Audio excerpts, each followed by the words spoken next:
Pada saatnya Bapak Ibu akan mendapatkan pencerahan. Insya Allah hadirin sekalian, pada saatnya akan bisa membuktikan bahwa Isra Mi'raj bukan sekedar cerita sastra. Isra Mi'raj adalah saintifik. Isra Mi'raj adalah bisa dibuktikan kebenarannya. Saya mau cerita kebenaran.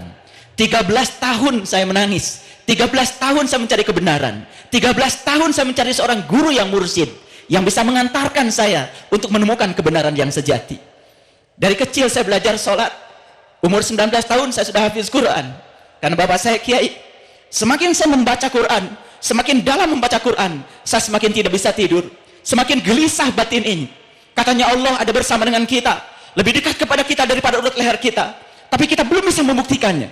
Katanya Allah bersama dengan kita, tapi sholat saya selama itu tidak pernah bisa khusyuk.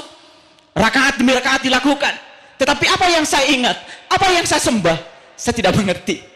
Saya membaca Quran surat Al-Ma'un, ara'aital ladzi yukadzibu biddin, celakalah para pendusta agama. Fazalikal ladzi yad'ul yatim, yang menelantarkan yatim. Siapa yatim itu sesungguhnya?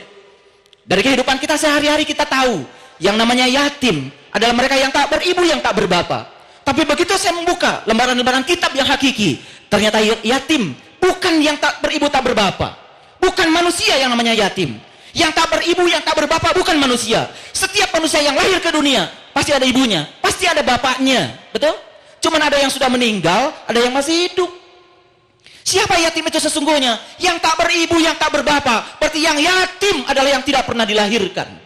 Siapa yang tidak pernah dilahirkan? Yang tidak pernah dilahirkan adalah jiwa kita. Yang tidak pernah dilahirkan adalah diri sejati kita. Itu yang tidak pernah dilahirkan. Itulah diri kita yang sebenarnya, yang ditiupkan langsung oleh Allah. Fa idza sawaituhu wa nafakhtu fihi min ruhi faqul lahu sajidin. Dan ketika aku telah selesai menciptakan tubuhmu, aku tiupkan ruhku. Itu yang yatim. Itu yang banyak ditelantarkan oleh kita. Salat kita cuma raganya saja. Jiwa kita di mana? Cipta kita di mana? Rasa kita di mana? Kita tidak pernah berhubungan dengan yang tiga, hanya berhubungan dengan raga saja. Lalu banyak rakaat yang dilakukan, tapi rakaat demi rakaat tidak membuat kesadaran kita semakin hari semakin bertambah.